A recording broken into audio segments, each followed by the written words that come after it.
Hello, my friend, and welcome to the Take a Deep Breath podcast. My name is Mike Maher, and I'm going to be your host and breath coach. And today I have a fantastic guest for you, Pat Divilly. Pat is an author, a speaker, breathwork facilitator, and a wonderful chap. And ironically, I bumped into Pat when I was in Ireland doing some OA training. And so there's two Pats in Galway. We've got Pat McEwen, who is the creator of the Oxygen Advantage, and we've got Pat Divilly. And Pat Divilly, fantastic. I can't wait to share this particular podcast with you. Pat is very much into mental health, spiritual health. He's trained with some fantastic people such as Gabor Maher. He's a qualified trauma release exercise therapist, and so many other things. He does conscious connected breathing, and he hosts men's breathwork groups. So what's that? We're going to talk about all of that and more. Pat has a book out. You should definitely subscribe to his podcast. It's a fantastic podcast. And actually, he's helped me with my style a little bit, because I would go straight into the podcast episodes, as some of you probably noticed. And then after I listened to some of Pat's, I just wanted to slow down and have a little chat before we hit record. So I've tried to adopt a bit more of that and bring some of myself forward. So I hope you've enjoyed that or not. I don't know. Let me know. But I really enjoyed talking to Pat. I really wanted to get him on the podcast. He's got a very good insight into life. Talks about the shadow self and the golden shadow. Very interesting stuff we talk about here around shaking off trauma, which is something that I've got into recently, about shaking off stress. And so we'll talk about that. We'll talk about what is trauma. We'll talk about the conscious breath, mental health, and so many other things. So really jam-packed episode for you. This episode is sponsored by the Breath Source, the brand new all-in-one co-creative breathwork app, where you can find people such as myself, Michael Biker, Dan Vadonay, Ed Harold, and so many other wonderful breathwork practitioners. This is a breathwork app for everybody, because each breathwork master brings with them their own flavour of breathwork. And so you can get started for free. The link is down below. So what are you waiting for? Go and click on the link, get it on iOS and Android, and come and breathe with me and my breath master friends. And maybe you'll start with me, and maybe you'll find a different kind of breathwork that maybe you'd never even heard of before, with a wonderful teacher. The quality and the caliber of the teachers in this app, it's incredible. There is a shop where you can go and buy the latest products that we've tested.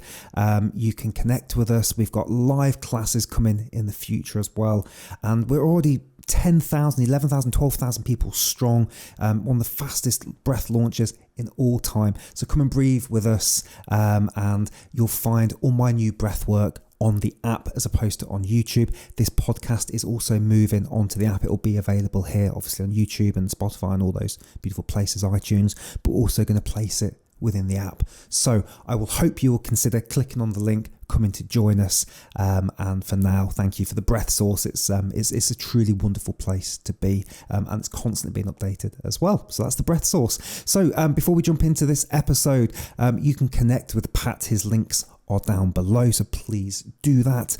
And I just want to say a big thank you from me for being part of this wonderful community. We hit 3,000 on YouTube the other day, which is incredible. I've really tried to put more emphasis now into releasing a podcast a week. I don't always do that, but I'm trying my best to do that. I've got a wonderful little backlog which I'm trying to get through. And to quote Stephen Bartlett of Diary of a CEO, most people that watch this podcast are not subscribed. And if you could do us a favour, and if you could click the like button, the subscribe button, leave a comment. If you're listening on iTunes or Spotify, if you could leave us a quick review, takes 2 seconds. It helps us grow. The more we grow, the bigger guests can be. My dream is to get Andrew Huberman on this podcast one day.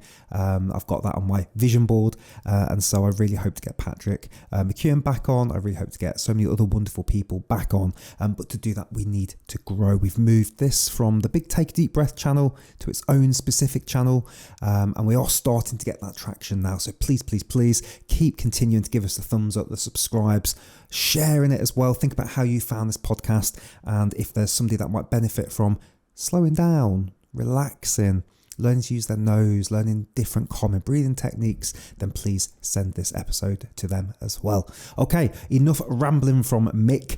Thank you so much. Let's get stuck into the podcast with Pat. Cheers, and make sure you download the Breath Source app. Thank you.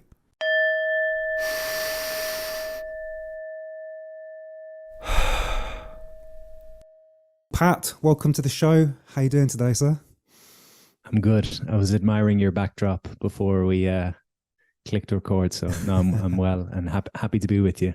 Yeah, really excited to have this conversation. I was thinking, should we just start with like how we met? Because it's quite like a funny story. Like, I've only ever been like spotted twice in public, and you were the second time.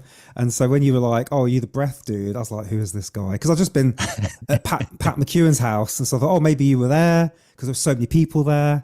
And then like your face looked familiar.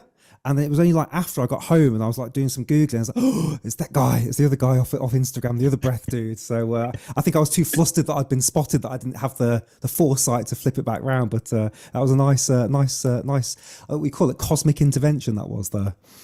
Yeah. And funnily, I was just doing a breath workshop across the road from where I bumped into you. So I had just finished up and yeah, we bumped into each other outside the shop. So I was like, I think I know that guy. Yeah. So what's good? Because that was Moy Cullen, I think we were in. That's Moy Cullen, yeah. What's going on in Ireland with breathwork at the minute? Because it just felt like, I know, obviously it's not. It just felt like there was an energy of something to do with like yoga and breathwork. And then after I saw you, I mean, my girlfriend came and we drove around, and it just felt like there's like you've got all these like old houses and like all this countryside, but there's this vibe of something going on. Am I imagining it, or is that kind of is something happening in Ireland with like wellness? It feels like that. I'm always questioning because sometimes we feel like we live in an echo chamber. So I'm like, is it just me that sees like everybody's a breath worker now or a yogi? But I definitely think the lockdown, I'm sure it was the same globally, but I definitely think a lot of people reassessed what they were doing professionally or even personally in terms of self-care. Like the mental health and emotional health piece just became like a priority, I think, for people. Pat's here, obviously, Pat McEwen. So it was funny. I went to a Wim Hof retreat back in 2016 and I came back home and someone said, "Oh, it's nice that you went to Wim. Why didn't you just go up the road to Pat?" And I was like, "Who's Pat?" When I checked my Facebook, and Pat had been in touch a few years before because he was doing a TEDx talk and I had done a TEDx talk on the same venue. And so myself and Pat connected and that kind of, so he's a large influence. He's doing this stuff for so long and he's impacted so many people. And you talk about being recognized. Anytime myself and Pat go for lunch or for coffee, there's always somebody comes over and taps him on the shoulder and they say, "I did a course with you 10 years ago, or you spoke in the company that I'm with," you know? So yeah, there is a lot happening here. And I don't know what it is. There's something on the land in Ireland as well. I think people are quite grounded and yeah, I don't know. There's a hunger for sure. Yeah. So I claimed my claim to fame is I'm half Irish, but you know I was brought up in England, but my surname's Maher, and I think Pat McEwen's actually married to Maher as well. And so when I got to Ireland, I wasn't really sure what to expect because that was my first time really last year, and a bit cheesy, but it did feel very homely. I just enjoyed it. I just had a great time wherever I went. Everyone's got conversation. Even when I was like waiting for the toilet in like a TK Maxx or something, like the guy that came out, he just had like a little conversation with me. It's like, that would never happen in England. It was just so nice. Everybody seems just to be, the armor's off a little bit. That's the set. Again, you know, I was only there for like 9 days, so I only got a very small glimpse of it, but I had a great time. It was a lovely time. And yeah, so you were there in 2016. So when was that Poland that you did the Wim Hof retreat in 2016? Yeah. What month and what can you remember the dates you were there? Oh God. Because I was there, mine was November 30th, 2016. So we must have been like, we were obviously, I don't think we were on the same one, but we must have been very close to each other. There was a couple of weeks back to back, right? That he was out there doing them back to back at that time. Yeah. So were you more December or can you not remember? Because that'd be really interesting. I think it was December. I'll have to have a look and see when the Facebook memories were. Yeah. I do remember I remember he got up on a table after dinner one night and he said, "Tomorrow we jump from the waterfall," and everyone went, "Yeah." And then a lovely lady who had been there the week before stood up and she said, "A lot of people got hurt on the waterfall last week." Yeah, but, health and safety. We went to his house on like the first or second night, and I think his girlfriend was there, who's his wife now and the mother of his kids.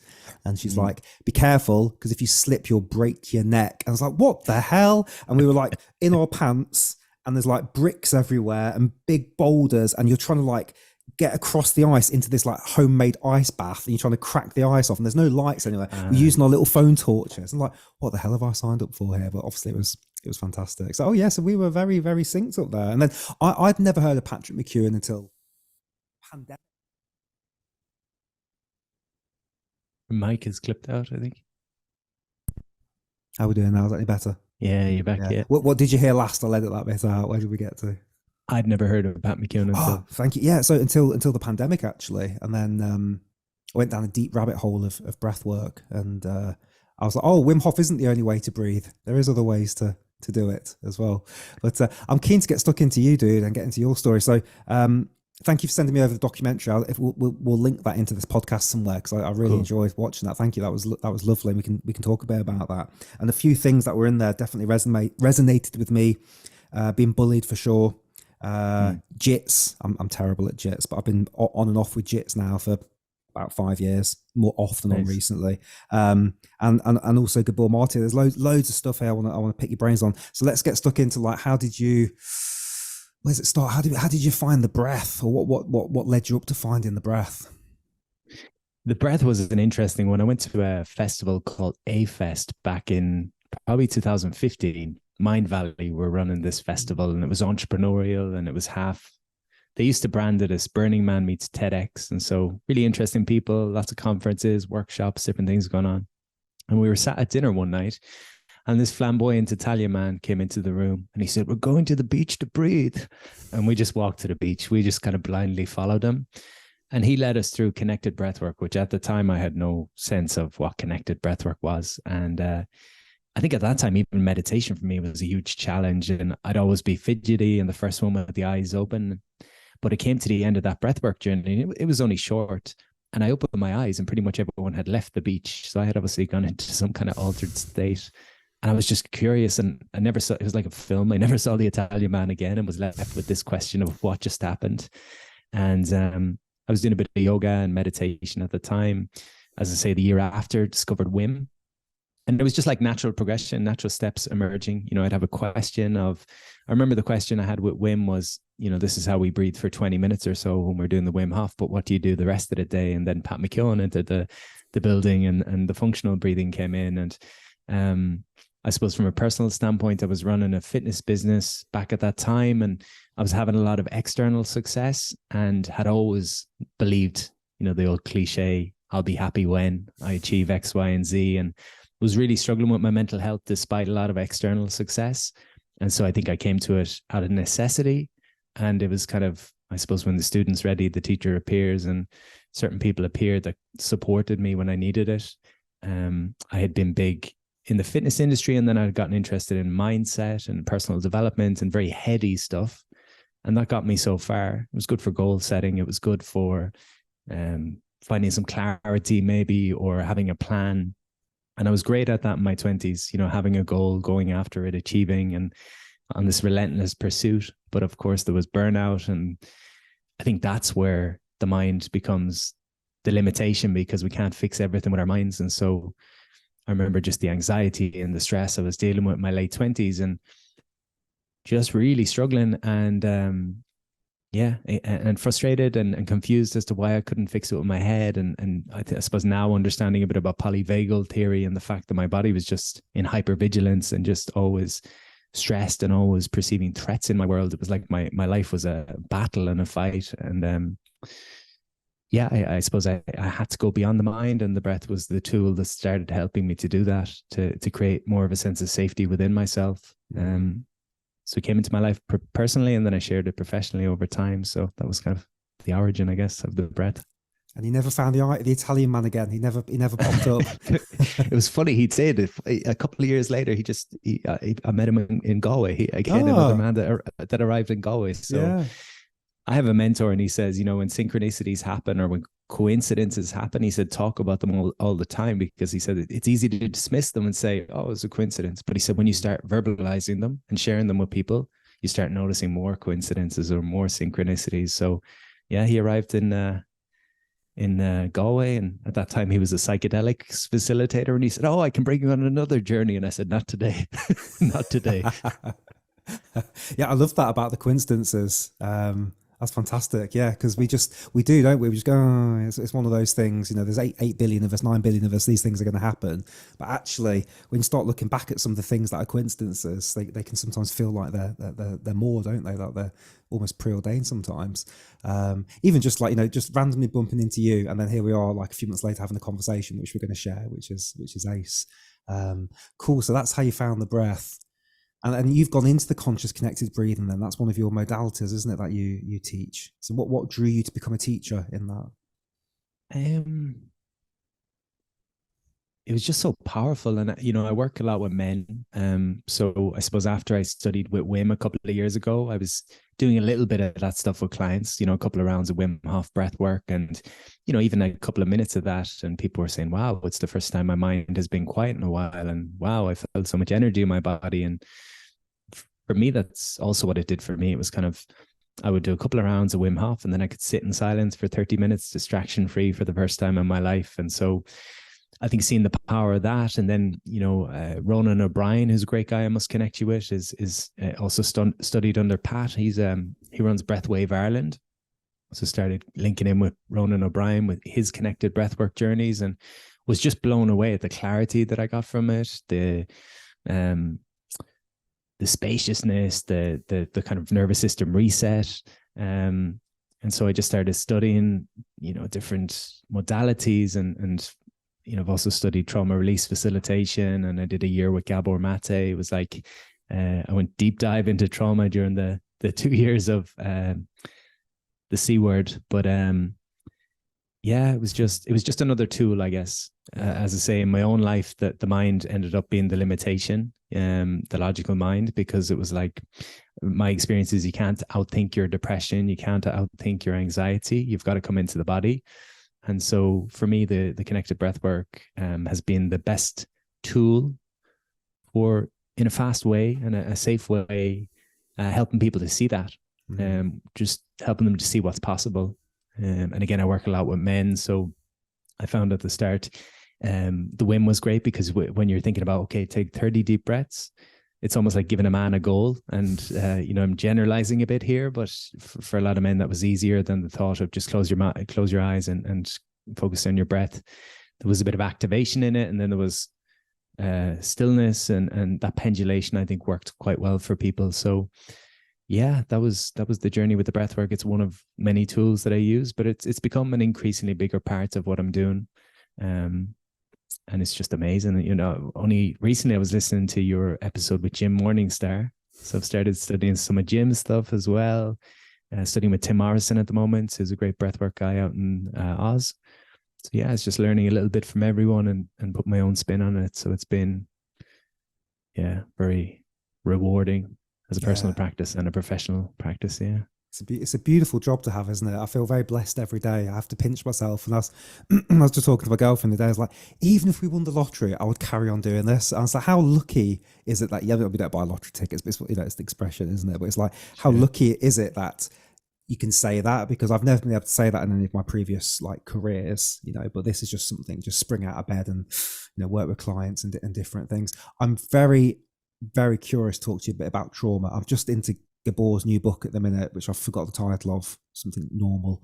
The Myth of Normal, yeah. Thank you. Yeah, fascinating. Because I watched his podcasts on Rogan and a few others. I was like, wow, especially having a little one coming up myself at the time. I was like, I need to get into this, because some people say leave the baby when it's crying and let it cry itself to sleep. And other people are saying, no, never do that. I was like, you know, so that was very, very useful to listen to his podcast, and I'm in the book. But when we think about conscious connected breathing, or when I do anyway, I did some rebirthing last year and a few other bits and bobs. The word trauma gets bandied around a lot, and release of trauma. Now, did that ever come up in your conversations with Gabor, and what are his thoughts and what are your thoughts on how the breath moves trauma, and does it ever really leave the body? This is just a whole area I'm fascinated with, but know so little about. Yeah, and it's an interesting one because I don't think there's any tangible way of saying, you know, what's happened. A little bit of a side note, but at a time where I was really struggling with anxiety, I was in one of those flotation tanks, and my body started tremoring, and that wasn't something I'd experienced. And normally I would have kind of shut it down and tensed the body and thought, okay, you know, it's a bit strange. But I had read somewhere in a book about indigenous cultures where this was a practice of just, shaking. And they talked about where veterans had come back from war. I think it was after Vietnam. In Native American culture or Native American circles, the PTSD rate was much lower than it was in the general population. And so they accredited that to things like sweat lodges and the village coming out and surrounding the guys that had come back to support them in their healing. And there would be this, a nervous system discharge, I suppose, of letting go of all the built up tension and holding. And so having read that in the book, I just let my body shake, and my body shook for an hour. It felt like a bottomless pit that would never stop. But that led me to studying TRE, which is the trauma release exercises with David Berceli. Gabor, a lot of Gabor's work is about, you identify the beliefs that you're working with, and then you notice what happens in your body when you have that belief. So, if my belief is that I can't trust people, it's easy to get caught in the story and swim in the story and go around in circles with the story. But Gabor would largely talk about how all of our beliefs and our worldview are shaped in the first couple of years of our life. And so if I have that belief that I can't trust people and I can feel into my body and notice what happens in my body, I might notice a tension in my chest. And so that, along with the belief, can bring me back to what's my first memory of tension in my chest and the belief that I can't trust people. And I'll go back in time, I close my eyes, connect in with my body, and I might say I was 5 and I was bullied in school. And then you start working with that younger part of yourself, recognizing that, we're all these different parts. So there's a part of me still in social settings that gets overwhelmed sometimes. And rather than trying to outdrink that or trying to win the crowd over, I need to self-soothe by just recognizing there's a part of me feeling overwhelmed in this incident, because at a time in my life, I wasn't able to respond appropriately, and I froze. It's like that part of me froze in time. And so Gabor's is a lot about, what did that child need? Did they get it? And if not, what could you share with them now that would help them? So that's more Gabor's. And then the trauma release, or the TRE from David Berceli, is kind of complementary. I think he'll often show clips. I don't know if you've seen the clips of, say, what is it? I can never pronounce the name of the animal. Impala. Okay, I think okay. It basically say if we look in the wild, you'll notice there's some great videos. Actually, a great video of a polar bear. That's probably the best one to look at. There's a video of the National Geographic tracking a polar bear that they're tracking for years for research. And so they hover with a helicopter over the polar bear, and the polar bear has this fear response, so fight or flight response. And so that mobilization energy allows it to run from the helicopter because it thinks it's in danger. And so they shoot the bear with a tranquilizer so they can do their tests and whatever else. But when the bear comes through, he starts tremoring and it looks like he's having a seizure. But they say what's actually happening is he's dislodging the stress response. He's dislodging that buildup of energy. And so they'll talk about that in the wild, that if an animal gets to safety, we say the animal's relaxed and feeling safe in their environment. And then a predator comes, they have fight or flight energy. So if the threat in front of me is something I can handle, I'll fight the threat. If the threat in front of me is too big, I'll run away. Mm-hmm. And if the threat is completely overwhelming, I'll play dead. Mm-hmm. But once the animal gets to safety, assuming the animal gets to safety, they'll scan their environment. So they'll orientate and get a sense of, am I safe now? And if they are safe, they'll fall over onto their side. They'll shake. And again, this is the idea of letting go of that big energy that was in the body. And I suppose the way I mirror that to the human experience is, hypothetically, if my boss was to shout in my face and criticize me and judge me, I'm going to feel that in my body. And I'm probably going to feel anger, maybe building up in me. I might not put that word on it, but I'll feel a lot of energy in my body. But to keep my job, I'm probably going to have to be stoic and just sit there and clench my teeth. And so my sense with the breath work or other practices, it can come with many practices and come with yoga. It can come in the float tank, as I learned. My sense is once we get to a sense of feeling safe, there's an opportunity for the body to let go, and it can kind of dislodge some of that buildup. Whether that's scientifically accurate or not, I'm not sure, but that's been my experience. No, I love it. I haven't gone down the TRE route yet, but you're probably the 5th person that I've spoken to at different points about it. Definitely want to look into it more. But last year I was having this diaphragmatic contraction. And so what would happen is whenever I was in like child's pose, I would start to have this weird vibration. And I was like, oh, that's weird. And I would just dismiss it. And then I went to do some rebirthing at the Breathe Festival in the UK last year, and it came up again then.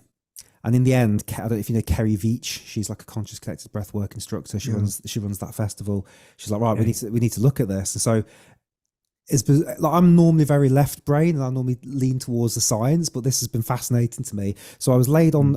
I'd been for a cold water rebirth session. Then I was laying on the wet ground, convulsing, while she was kind of like moving the energy out of me, and it pretty much stopped after that. Interesting, it's come back again recently. So there's something going on there. I don't know if that leans into anything you're aware of or you've come across before, because I still haven't quite figured out what it is. Like if I wanted to right now, I could just let go and it would start to happen again. So there's something that I'm kind of holding back, and I do a lot of shaking, ironically, but I don't do a lot of diaphragm shaking. So it's a very interesting area. Hey guys, real quick, just a reminder that the Breath Source app is available on Android and iOS. You can get started for free. The link is down below. Come and breathe with the masters in the world's first truly co-creative breathwork app, where we've got over 15-20 wonderful breathwork instructors. So if you like breathwork and you want to practice different techniques, highly qualified, edited, beautiful, researched breathwork techniques, then what are you waiting for? Get the Breath Source app, and I'll see you over there after this podcast. Cheers.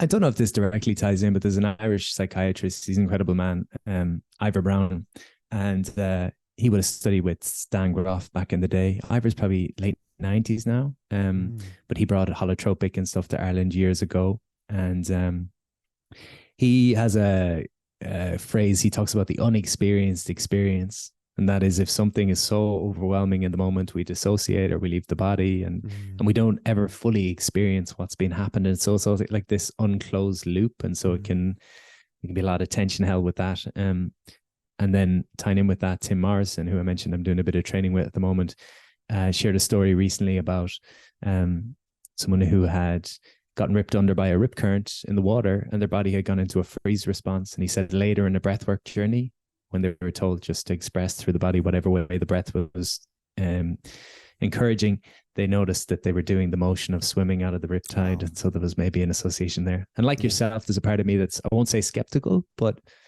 I'm a little bit, it's a little bit woo-woo. But equally, the more I breathe, the more open I am to everything. And I'm like, it doesn't have to make sense to me logically if it makes me feel better and it supports me, you know?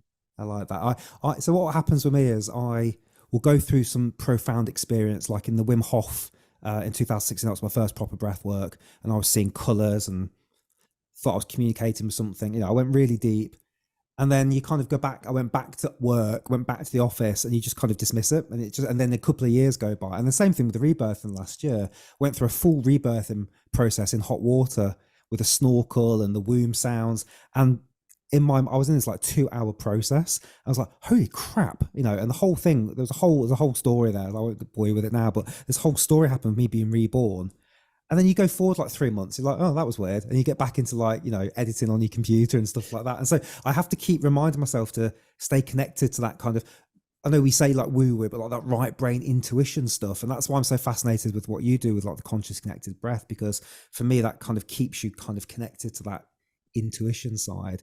But I've always been a little bit not scared, but there's always been something going, I'm not quite ready to go down that route more. So I've done it a few times, but I've been like very much like, I'm safe in the functional breathing space. That's where I understand the science of that, and I'm always a little bit apprehensive to kind of dip over to the other side.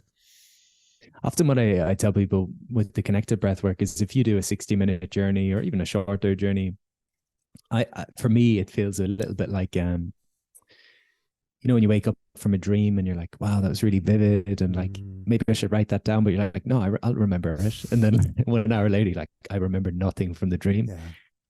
My experience with the breath work can be similar, that, you know, I try to capture something. I'm never going to force it, but usually something comes through, like something simple will come through as, okay, here's a little step you can take in life that's going to, you know, be authentic and integral beyond what your mind is telling you. Like I was telling a friend the other day that 10 years ago, I started teaching fitness classes more, probably, yeah, got a lot more. 12 years ago, I started teaching fitness classes. But at that time, I was teaching small classes around the city, and I'd go to 4 different locations, and every day I'd load up my van and I'd put kettlebells in the van and put all my equipment in. And then over the next couple of years, I built a big gym and a big online fitness community and started doing TV and radio and big seminars, all this stuff. And I said, here I am 12 years later, I'm still loading the same van, or I'm back to loading the same van, but now it's meditation cushions, and the group is probably smaller than it was. And I still do the rooms of hundreds of people, but there's nothing that beats the fulfillment that comes from that smaller group and the breathwork experience. And the only reason I did that, logically, it doesn't make sense. Like, it doesn't make sense to do a room of 20 people and do a breathing session when you could have a couple of hundred at a seminar. But when I do my breathwork, oftentimes the thing that comes through to me really clear is bring people together and, you know, create safe space. And again, that's coming from my heart as opposed to my head. And I can easily get caught in my head, but the breathwork always brings me back. Yeah. And I feel every time I deny that voice inside, my confidence shrinks. And every time I listen to that voice, my confidence expands. And again, the synchronicities and the possibilities just increase, because I keep going back to it. But my mind, at least, is very limited. Like, it's very linear. Like, if I run a 5K, I'm like, oh, I can do a 10K now. It's not very creative. Whereas if I listen to my heart, it's like, just got some mad ideas, you know? Yeah. There is that voice, isn't there? And it's really easy to suppress that voice if you're not careful, or let modern society suppress that voice. I find, you know, a distraction for me is the biggest one. You know, you can easily like have an idea or something you're thinking about, and boom, before you know it, like perfect example is I'll start my day. I think, right, I need to do this one task, and I'll start my day, and then boom, boom, boom, boom, boom. At the end of the day, I didn't do the one thing I was meant to do. Got caught up in the busyness of it, and I feel the same way with intuition. Sometimes, you know, everyone wants something, and it's really sometimes quite difficult to kind of stay true. Not difficult, that's not right. Stay true to yourself, but sometimes you can be pulled in so many directions. You have to take that time out. I did like it's not a silent meditation retreat, but I took an Airbnb last year for like 2 days, and all I brought with me was colouring books and questions. I had like 500 questions I downloaded off the internet, and it was the longest 2 days of my life, but not in a bad way. I just sat there and I was like, wow, right, let's do this. And the first hour was like really exciting, and then suddenly like, okay, what we're going to do for the rest of it? But suddenly the 2 days just happened, and there's a bit of colouring in and just asking yourself all these questions and scribble down. It was, even now I look back at that and go, that was a great 2 days. That was really wonderful. Just let everything kind of come out, and all these things that have been not thought about for ages, and questions you asked yourself. So yeah, and I did a little bit of breath work during that as well, which was quite cool. Just for people that haven't done this for a while, not having your phone next to you for a day is the weirdest thing, but it becomes the most normal thing as well very quickly. I don't know if you've experienced anything like that. Yeah. Funnily, I talk about my 20s, the late 20s, with a lot of external, in many ways it feels cliche. I had a lot of external success, and I was doing TV and radio in Ireland, making good money. I'd bought a house, everything was, and everyone around me was telling me how well I was doing, but I just felt, I was like, oh God, I'm not happy. Like, I thought this stuff would make me happy. And one of the things I started doing at that time was I got into hiking, and I ended up climbing Kilimanjaro twice and Aconcagua and a few different mountains. But on every mountain trip, that's what I experienced, was you don't have your phone on the mountain. So first 2 days, a little bit of discomfort, but not having your phone. Third and fourth day, you get these whispers. And I always say it's a whisper on the first. It's like, usually what comes to me is simplify your life. Like, that's the whisper, simplify your life, simplify your life. And then as you stay longer and longer on the mountain, one of the mountains was 26 days, I think, on the mountain. Wow. So by the time I got back at the airport, there was no hiding from this internal voice, because there was that much space. And similar, I did the Camino this year, and it was a similar kind of experience of the longer you allow. And I'm very conscious that, I'm lucky to have the time and space and freedom to do these longer trips. But even, as you say, like a full day without the phone or whatever it might be, is the reality is, there's an amazing teacher, Francis Weller, who talks about how so much of the culture is built around this ascension idea. Like, we're trying to ascend, we're trying to, get higher, achieve more, like, it's all this kind of thing. And he says true growth oftentimes is found in the descent, and the descent is going into the difficult emotions, the difficult challenges, and it allows you to go beyond the patterns. So again, back to the 20s, most of the external success was driven by a sense of, I'm not enough, I don't matter, I'll never be enough. And so that was not a great energy to be coming at things from. And so no matter what I achieved, if I didn't address the I'm not enough, which is the descent, if I didn't walk into that place and work with that. So I think similarly with the phone, you know, it might sound a bit extreme, but if I'm addicted and plugged into technology all the time, there's something I'm running from, there's something I'm hiding from. And if I could face that thing, it's probably going to impact my life in a very positive way and help me go beyond, you know, disempowering addictions and cycles and patterns and tendencies. So, yeah. Interesting. You know, I was a bigger drinker back in the day, but I still enjoyed up until very recently, like a couple of glasses of wine, a couple of beers. And since the little ones come along, I can't go near it because I can't handle like being even a little bit hungover because I'm getting such little sleep at the minute. So, but the ironic thing is, I was just thinking about the other day, is like normally like a Friday night for me is like at least a glass of wine, you know, at the very least a glass of wine, probably two. And that hasn't happened now for a couple of months. I'm like, I don't miss it at all. It's really interesting. So it's just this wonderful gift of like lack of sleep has then made me face something which I've been playing with for years ago. And I would like to go booze free for a bit, and I haven't even had to think about it now. And it's like it hasn't made life any worse not having the booze. I still like a glass of wine, don't get me wrong, but it's kind of removed it as a crutch, which has been quite cool. So that was interesting what you say about like, if you've got an addiction, you're probably running from something. Yeah, I can definitely feel that with the phone. I think most of us can relate to that. You just said about the Camino. I don't know if I knew that you did the Camino. I did the Camino in 2017. So we should definitely talk about those. Which one did you do? Was it Francis? The Norte. Oh, you did. The Norte. I think maybe we spoke about this briefly, maybe on Instagram. I didn't. That's the coastal one, isn't it, at the top? Yeah. Yeah. Tell me about that. How was that? It was an interesting, like, I'm getting older and I don't realize I'm getting older. I'm 35 now, but in my head, for some reason, you don't do the Camino until you're, I don't know, much older. But so it wasn't like top of my list by any means, but I think after, you know, again, the lockdowns and all that stuff for a couple of years, I just thought it would be nice to go and get some space and get some clarity. And I'm big on that idea of slowing down at least a couple of times a year to just reassess, like, am I going in the right direction?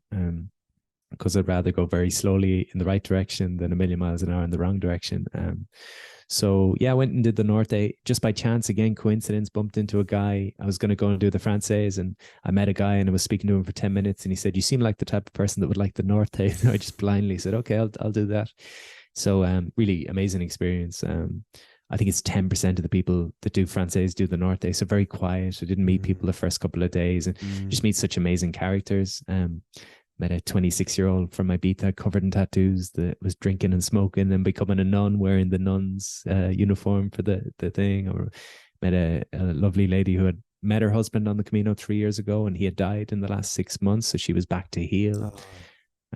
Just such connection, I suppose, because, you know, most people that do the Camino are doing it for a reason. And so you'd meet someone, you'd shake their hand, say hello, and then very quickly, why are you doing Camino? And then it would just go straight to the core. So it was a great chance to connect. And I suppose just it can be easy, right, when you're busy to kind of get caught up in the day to day and the kind of to worry about things that shouldn't really take up as much headspace as they do. And I think when you get that bit of space, again, whether it's the day without the phone or it's a month or whatever it is, it's for me at least, it's almost like I get an eagle's view of my life, and it's kind of like, all this stuff doesn't really matter in the greater scheme of things, and it just gives me that perspective. So amazing experience. How was your Francaise experience? Yeah, so I was 35 when I did that, so that was like 5-6 years ago, and yeah, it was busy. It was busy, but and I got a bit sad afterwards because exactly like you say, you have 1,000 friends and you're like, why are you walking the Camino? And everyone's got a story, and like every single time you've then got hours worth of conversation. And I was thinking, like, what is it about the Camino that makes it so special? And I know there's like probably some energy going on there. That's like an old like not druid, but like old pagan trail. It's something like the Milky Way. There's loads of stuff like that going on. But also there's this thing where you're in kind of like a tribe. You're in sunlight. You're using your body all day. You're eating with strangers. So, and I don't know. There's just so many variables that we're getting access to that you don't in your day-to-day life, where you don't really speak to strangers. You're probably in a room most of the day. You're probably sitting most of the day. It's the complete opposite of the Camino. And so there was just this high that I had the whole time. It was just absolutely wonderful. Made like a little gang of friends because I went by myself, as a lot of people do. And the intensity of those relationships I found because like you would spend like 8 hours, 10 hours talking to somebody, and a lot of the pressure's off as well, I found, because sometimes I can be quite a lot of pressure when you just, if you go and sit down and have a date and you just look at somebody you're talking. But when you're kind of walking side by side, all of that pressure kind of goes away, and you're just having the most random, relaxed conversations. Before you know it, you've walked like 20, 30 miles sometimes. So yeah, no, beautiful. My plan's to do it every 10 years now. That's my goal. So I'll do another one. That's what I want to do. And then hopefully when my son's like, whatever, 20, we'll do it together and stuff like that. But really, really good. Did you get bed bugs, or were you lucky not to get those? No, I was lucky. Yeah. The biggest mishap, I think, was I had a nice crew of friends, and there was 4 of us that walked together most of the way just by chance. I felt like people had a sixth sense where you could speak to someone intently for 3 hours, and then if in my head I would think, okay, I want some quiet time now, I wouldn't have to say it. We would just then walk quietly for 3 hours. But we arrived at an albergue. It was just the 4 of us there because the route was very quiet at times.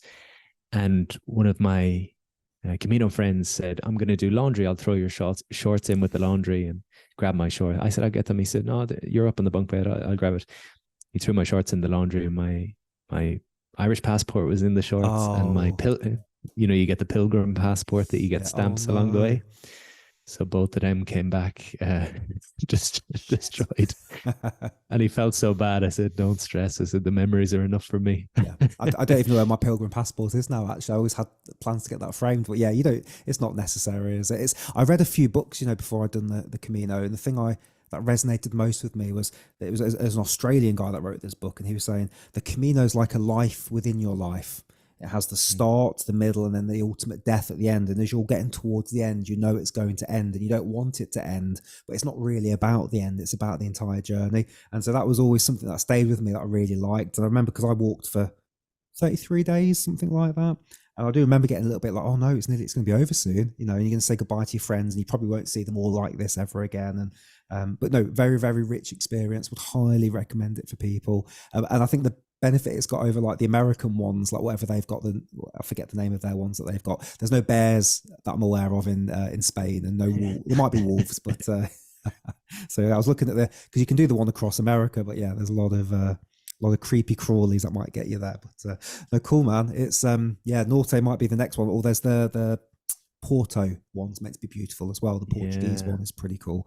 I'm keen to talk a bit about the men's work you do, because it's remember when you first said that, I was like, oh, that's that. It just resonated me in something there. And I remember the Wim Hof thing, although there was 60 people, there's probably 6 women there, so I did feel very sorry for them, especially as we were all having to strip off to jump in the water sometimes and stuff. It was felt very much like a man's thing. I know it wasn't necessarily intended that way, but like, what are the men coming to you for, and what are they getting from these sort of sessions? I'd say generally there's 20 in a group if I'm doing the smaller groups, and I'd say maybe 2 to 3 have been sent by their wives. So that's somewhat challenging. I would understand why that might be triggering for them at times, but generally they'll have a good experience. My experience with men's work as an attendee over the years, and also in facilitating it, is that when you sit with a group of men and there's that kind of open communication, and there's a vulnerability, and there's a safe space, it nourishes a part of us that we didn't know needed nourishing.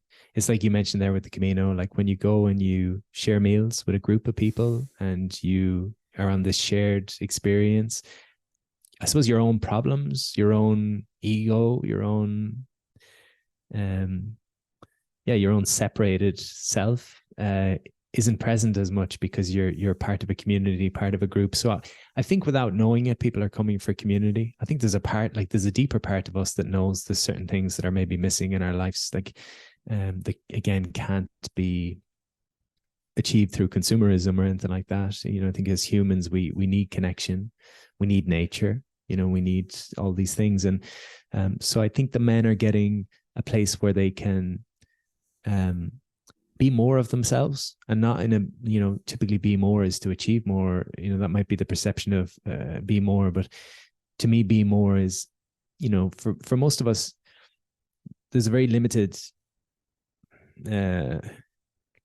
collection of traits or values or beliefs that we allow ourselves to demonstrate to the world. Like we wear masks, from the time boys are boys, and the same with women, for girls.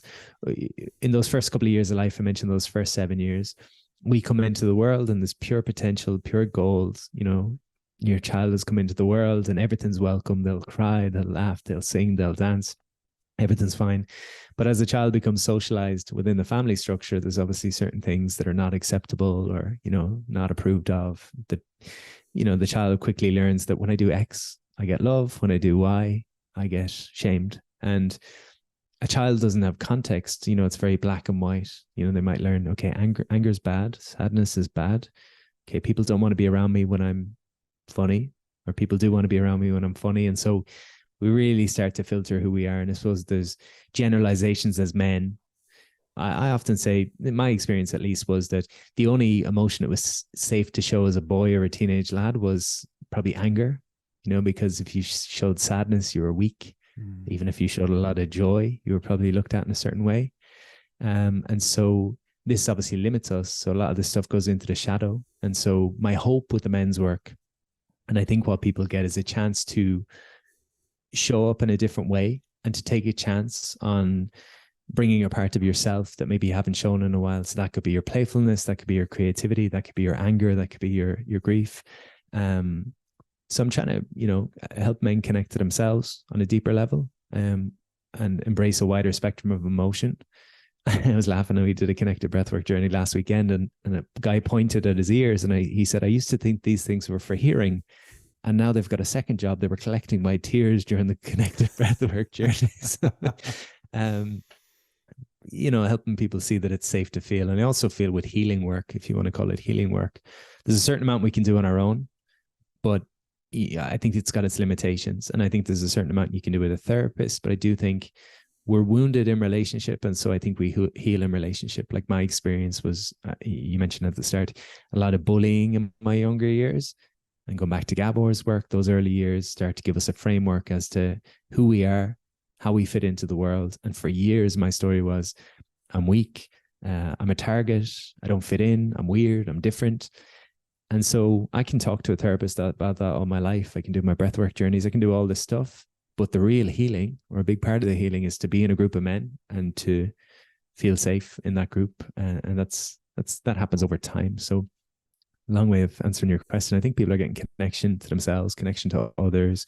And then on a more, I suppose, practical level, if you will, picking up small tools. Here's a couple of breathwork techniques. Here's a couple of movement techniques that might support you. Here's some journaling techniques that might allow you to make sense of the busy mind sometimes. And that's what I'm trying to do. And, I think a couple of years ago when I was looking at men's work, there's lots of great organizations doing great work, but oftentimes I had a hard time kind of seeing where I fitted in with it all. There's a lot of groups and all the guys have long hair and beards and they can do crazy yoga flexibility stuff. And I'm like, I'm kind of a somewhat normal guy. And so I want to create the space where you mentioned the magic in Ireland and the kind of everything that's happening, but there's a reason that's happening. There's massive mental health issues here. There's massive suicide amongst men. And so I want a place where guys like my dad or my brother or my friends that will, most of the guys I grew up with will never go to a yoga class. They won't go to a breathwork class. They're never going to do this stuff. If I can create an environment where a couple of guys are coming in each week that wouldn't otherwise come to this work, I'm really happy. And I think that's what Wim's done in a big way. Wim's brought a practice that millions of people all over the place would have never gotten to, only for his charisma and his bravery and everything else, I suppose. So that's my goal. That's beautiful. Yeah, I often say Wim's like a gateway drug into breath work. So he was my gateway drug. And then once you're in, you get addicted and you start looking at what other wonderful breath drugs there are. But no, that's really interesting. Yeah, it's a funny old time, isn't it? And going back to Wim again, that was the first time I cried in front of like a group of strangers that I'd met like 24 hours earlier, and we're all crying. And again, it was mostly men in that group. And that was a very liberating experience. It reminds me of Fight Club. There's a bit where Edward Norton just cries into Meatloaf's chest. I don't know if you remember that scene. And I remember watching that afterwards going, that makes sense now. I get it. Because we suppress so much, put so much armor on. And suddenly when you've got permission and you feel safe to let it all go, very powerful. So anybody watching this that's not had that experience yet, I know it's not for everybody, but it's worth, if that's something that appeals to you, it's worth looking into that, because it's it's like one of my top 5 moments of my life. Let's say top 10 moments of my life is just crying with a bunch of strangers after doing breath work in Poland. It's deep stuff. Yeah, it's powerful. It's powerful stuff. So are you doing some in London this year? I know you seem to be flying back and forth a little bit. Have you got some sessions coming up? Yeah, I've got a lot of corporate work coming up in London in February, and I was hoping to do a bit of breathing stuff in there, but I'm to be honest, I need to find a venue in London to do some additional work. So I might touch base with you on that again and see about setting up a venue to do work. It's funny you mentioned Fight Club. I think that's my favorite film. Oh, I love that. Just the quotes that are in there, the cinematography, everything. It's just, it's one of my top films. Just and it's interesting. I watched it when it came out in like 99. So I was like, what, 18, 19, thinking, oh yeah, it's a film about fighting. And then you watch it like every kind of decade, I'll watch it and I'll see like a different film. It's really interesting. Like capitalism goes in there. Then it's a problem like lost men. It's all these different layers. It's a fascinating story. I was at speaking to a friend of mine. She's a facilitator, and we were talking about, that's actually been a gift for anyone listening that's a facilitator. They probably know already, but having a group of peers that are in this similar space and being able to share ideas is a real gift. But I was chatting to her and we were talking about icebreakers and different exercises we do. And she said one of the exercises she does is to have people think about their favorite story or film or book or narrative, and they'll name what it is. And then you'd partner with someone and you'd explain, how does that theme show up in your own life? So I mentioned a Fight Club. And then the question was, how does it show up in your own life? And there's the capitalism piece, there's all these different pieces, but the piece that I think connected with me the most was like, there's the Tyler Durden wild man in me. And then there's the Edward Norton guy that, trying to show up in a certain way and be seen in a certain way. And it's this dance between the two, trying to embrace more of the authentic self. That's what I see in it. Yeah. You just reminded me of something else actually, which links back to you as well, which is the jiu-jitsu side of things and linking that back to Fight Club. I remember when I first got into jits around 2015, something like that. And again, probably the last time I was like physically messing about with like another dude was probably when I had a fight when I was like 12 at like high school. And then suddenly to be in this bit like the Wim Hof thing, actually, you're in a group, it's pretty safe. Everyone's pretty good, I've noticed, in jiu-jitsu. It weans out a lot of the idiots. It's normally like pretty nice people. There's normally one really tough guy there, but it weans most of them out. And suddenly you're like really physical and you're like exerted and you're trying to kill each other. And then there's a tap and then you're shaking hands again. And it's like, wow. And that a bit like the breath work actually just gave me this other side of, in fact, as I'm talking about, I was like, why am I not doing jiu-jitsu right now? I've been putting it off because I've got a bad back. I need to get back into it again. But have you found that? What draws you to the world of jits? It's funny how things come in cycles. I suppose I mentioned being bullied as a young man, and when I was 14, 15, I found judo, and 16, 17, I found Brazilian jiu-jitsu, and I went to America at 18 to become a cage fighter. And I met a mentor out there who got me into fitness, and then when I came home, my mentor took his life. He was 10 years older than me, and he ended up taking his life, and it shook me at 18. I couldn't understand it. He had been so good to me and really looked after me and kind of pointed out all my gold, and I'd often, talk about how good he was, and he just couldn't see it in himself. And so I think as an 18-year-old, that kind of influenced me to pursue fitness. I kind of threw in the martial arts for a while, and I pursued fitness that ultimately became my career. And then at the end of my 20s, where I was in that burnout state, not even burnout, but just a little bit lost, I thought, when was I happy? And I said, when I was 18, I lived in America. I slept on the gym floor. I trained 3 times a day. I had a very simple life. I didn't have any money. Maybe I should go back training. And so there's tools, there's lessons, I suppose, in simplicity too. If any of us are, but sometimes I'll work with clients and they're frustrated in work and they think work is the thing they need to fix. And maybe it's not work. Maybe work is fine. But if there's nothing to be excited about in the evening, maybe that's the first step. So I went back to it maybe 6, 7 years ago. And it's a huge part of my life now, just in terms of community, physical and mental health. We mentioned earlier, like, how much we experience in our bodies, but maybe don't allow ourselves to experience in our bodies. So you think about like all these different incidents of micro stress or big stresses and what's actually happening internally. there's chemical warfare going on within my body as all this mad stuff is going on. And so it's just another tool, movement, another tool to process, I think. And I think there's something in doing non-linear movements as well. Like I lifted weights when I was younger and stuff like that, and that kind of got old as I got a bit older.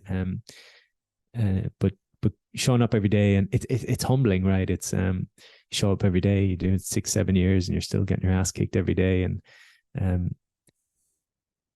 I'm jumping on different threads here, but there's a book written called Finite and Infinite Games. And it talks about the idea that we can play a finite game, which is I play life to win the game. So I've got parameters around what I need to do to win.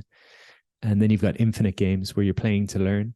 And it's two very different approaches to life. And I think jiu-jitsu teaches me that the analogy I sometimes use is that if you've got two players in tennis and one has won 100 games and lost none, and the other has won 50 and lost 50, your assumption might be that one that hasn't lost is the better player, but you don't know the standard of the competition that they're playing. The other guy could be playing 50 really good players.